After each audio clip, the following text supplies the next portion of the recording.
Hi, I'm Ryan Szymanski, curator for Battleship New Jersey Museum and Memorial. And we just got back from taking our first tour of Drydock number 3 that Battleship New Jersey is going to go into. This was my first time climbing down the 150 some odd steps into the actual dry dock. So today, Battleship staff were invited over to Drydock number 3 by the folks there at North Atlantic Ship Repair that are going to be doing a lot of the work on the battleship. And we walked around. They're in the process of setting up the keel blocks for the ship. So it's partially set up now. Seems like most of the aft end is done, but as you go further forward, it is not. So we got to see where tours are going to start, how they're going to go down through the dry dock, and today we're going to talk a little bit about what you can expect for dry dock tours. First and foremost, tickets are available at the link in the description. There's a finite number of tickets. We were limited in how many folks can be on each tour, how many folks can be in the dry dock at any given time, and we're limited to daylight hours on weekends while the ship is in the yard. So there is something like 5,000 total tickets, and that is all. So get them now while you can. Because of the limited admission, the tickets are sold on a timed basis, and you must be there at the time that says.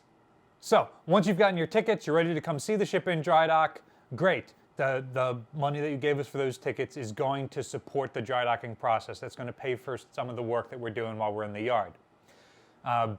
You're going to be given an address of where to go, and that's going to have parking for you.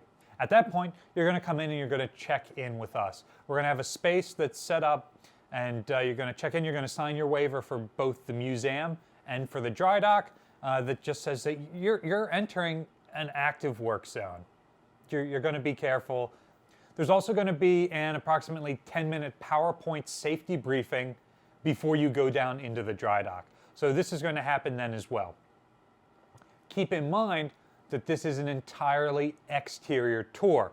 So whatever the weather is in April and May, it can be kind of rainy here. Sometimes it's really cold, sometimes it's really hot. Make sure you look that up and dress appropriately to be outside for about an hour. That said, the sign-in and the safety briefing will likely be in a covered area.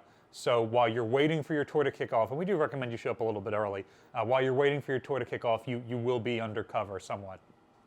And then at that point, the tour starts. You're going to be able to walk partway around the wing walls that look at the ship.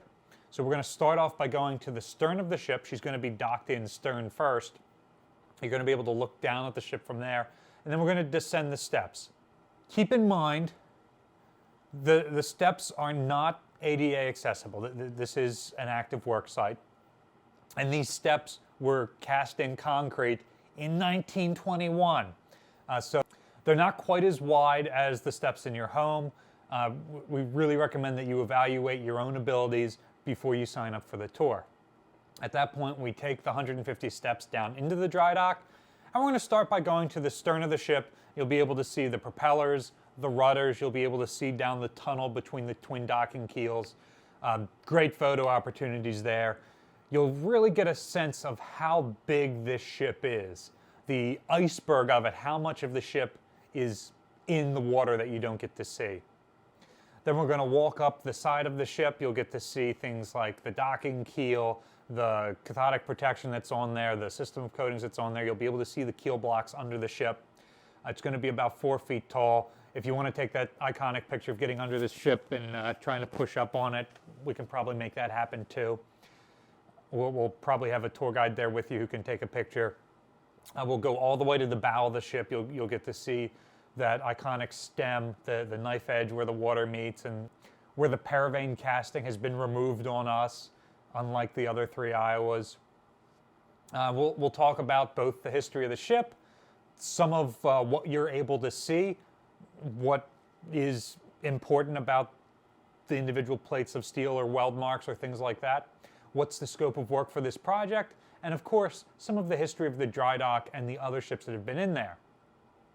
At that point, we're going to come back up out of the dry dock. We're going to 150 steps in is the easy part. At this point, you have 150 steps to get back out.